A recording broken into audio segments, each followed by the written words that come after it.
We got to wake up, people. We got to live with eyes wide open. And I know that even as I say that, we are so inundated with imagery of all the things going on around the world that we've almost numbed out or maxed out, and we can't even take it in anymore. And yet what I want you to know is that God, for thousands of years, has prepared us for this moment right here where you and I have found ourselves living. And to really drive home that point so we take seriously this wake-up call, I asked if the team would put together just a couple, there's so many more, but just a couple of the prophecies in Scripture that line up with exactly what it is that we're literally watching right now happening around the world. This is our wake-up call.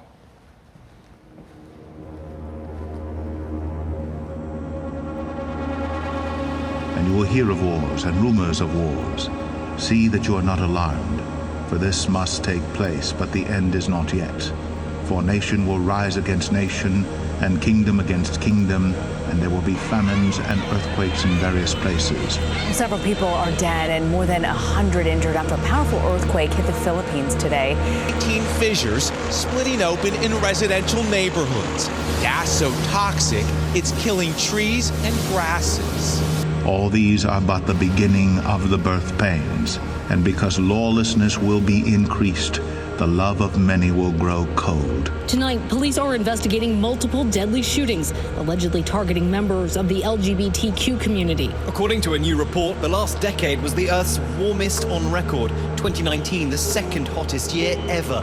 And this shall be the plague with which the Lord will strike all the peoples that wage war against Jerusalem. Their flesh will rot, for they are still standing on their feet.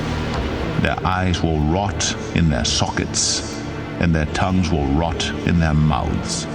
We're following a developing situation in Sri Lanka. There are reports of another explosion happening really less than a half hour ago. All this comes as the death toll continues to rise in the bombings that happened on Easter Sunday.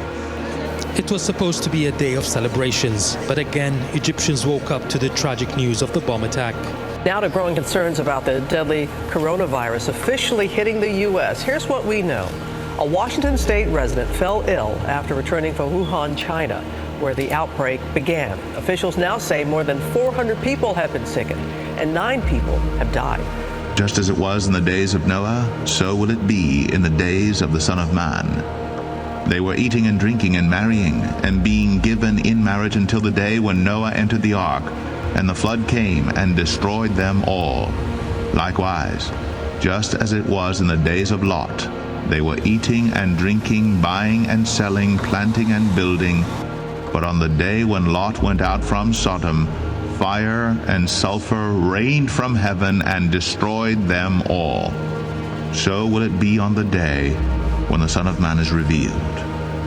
A tragic series of events in Hawaii ended with 2 police officers shot dead and parts of a neighborhood in flames. The huge fires were seen burning in the trendy Waikiki Beach area of Honolulu yesterday. 3 people are still missing, including the alleged gunman. But understand this, that in the last days there will come times of difficulty.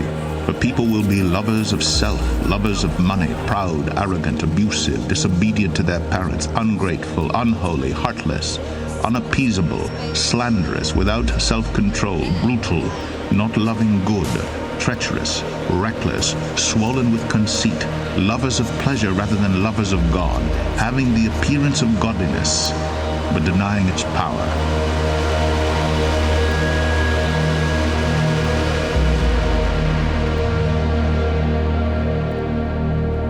And that's only a few of the prophecies that are coming to pass right here and right now. Why would God tell us all this stuff, you think? Because he wants us to be awake. He wants us to be ready. He doesn't want us to be caught off guard. You ever think about the fact that we could have been born at any time during the timeline of humanity? But God chose you for this time right here, right now, at the very end of the story? It's not by accident that he has us here. He doesn't tell us these things to scare us, but to sober us. He doesn't show us these things so that you and I will be afraid, but instead that we will be awake. He doesn't call us to live in fear, but he does call us to live focused and intentional on using the time that we've been given. Why hasn't he come back yet? If it's so obviously bad, Jesus just come back, and Scripture makes it clear he delays because of his love. And there are still far too many who do not yet know him and will head into a Christless eternity. And if he hasn't come back, he's waiting for something to happen. He's waiting for his church to wake up, and he's waiting for us to show up.